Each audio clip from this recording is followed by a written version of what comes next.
అదే ధృతరాష్ట్రునకు ఒక వైశ్యకాంత యందు యుయుత్సుడు అనబడేటటువంటి కొడుకు కూడా పుట్టాడు. ఈ 100 ఆడపిల్ల కాకుండా పుట్టాడు.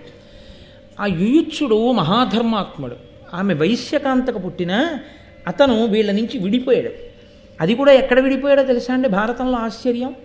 కురుక్షేత్ర యుద్ధం ప్రారంభమైనప్పుడు ధర్మరాజు గారు భీష్మద్రోణులకు నమస్కరించడానికి ధనుర్బాణాలని విడిచిపెట్టి పరమ గురుభక్తితో పాదచారి అయి అవతలి శిబిరంలోకి వెళ్ళాడు.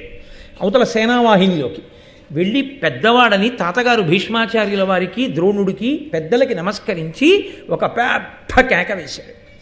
ఇది ధర్మక్షేత్రం, కురుక్షేత్రం. ధర్మం ఎటుందో అటే నెగ్గుతుంది. కాబట్టి మేము గెలిచి తీరుతాం. ఈ దుర్యోధనాదులు నశించిపోతారు ఈ యుద్ధంలో. వీళ్ళని ఆశ్రయించి ఉన్న వాళ్ళు కూడా పాడైపోతారు. కాబట్టి దుర్యోధనుడి తోడబుట్టిన వాళ్లతో సహా నేను పిలుస్తున్నాను, సోదరులారా, ఇప్పటికైనా మీరు ధర్మపక్షాన నిలబడాలనుకుంటే గీత దాటి ఇటు వచ్చేయండి అన్నాడు. ఎవ్వరూ రాలేదు. యుయుత్సుడు వచ్చేసాడు. వచ్చి యువతలకి చేరిపోయాడు. ఆయన మొదటి నుంచి ధర్మపక్షపాతి. అభిమన్యుణ్ణి చంపి ఉత్సవం చేసుకుంటుంటే ఆయన దెబ్బలాడాడు కౌరవుల్ని.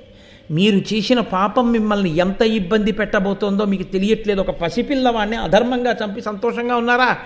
ఎంత ఇబ్బంది పడుతుందో చూద్దురుగానని చెప్పాడు. మహానుభావుడు భీష్మాచార్యుల వారి యొక్క పార్థివ శరీరాన్ని అంత్యేష్టికి తీసుకెళ్తున్నప్పుడు ఛత్రం పట్టాడు.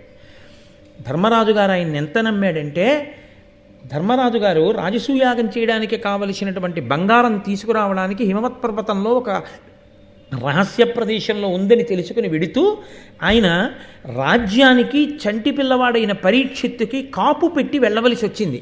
యుయుత్సుణ్ణి నమ్మి యుయుత్సుణ్ణి కాపలా పెట్టాడు. ఈ యుయుత్సుడు ధృతరాష్ట్రుడికి సేవ చేశాడు. చిట్ట చివర వైశ్య స్త్రీ వలన పుట్టిన నా కొడుకు అని మిగిలినవాడు ఆయన ఒక్కడే.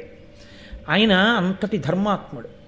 గాంధారి వలన పుట్టినటువంటి 100 దుర్మార్గులైతే ఒక వైశ్యకాంత వలన ధృతరాష్ట్రునికి పుట్టినటువంటి కుమారుడు మాత్రం అంత ధర్మాత్ముడయ్యాడు. కానీ ఆయనకి సింహాసనార్హత లేదు. పైగా మహానుభావుడు ధర్మరాజు గారు ఉన్నాడు. కాబట్టి ఆ యుయుత్సుడు, నేను మహాభారతంలోంచి ఒకసారి ఆ యుయుత్సుని యొక్క పాత్ర గురించి ఒక 4 మాటలు చెప్పాను. ఇంచేత అంటే దుర్యోధనాదుల గురించి 18 పర్వాలు వినకపోయినా మీకు తెలుసు. కానీ యుయుత్సుడి గురించి ఒక 4 మాటలు అందుకని పరిచయ వాక్యాలుగా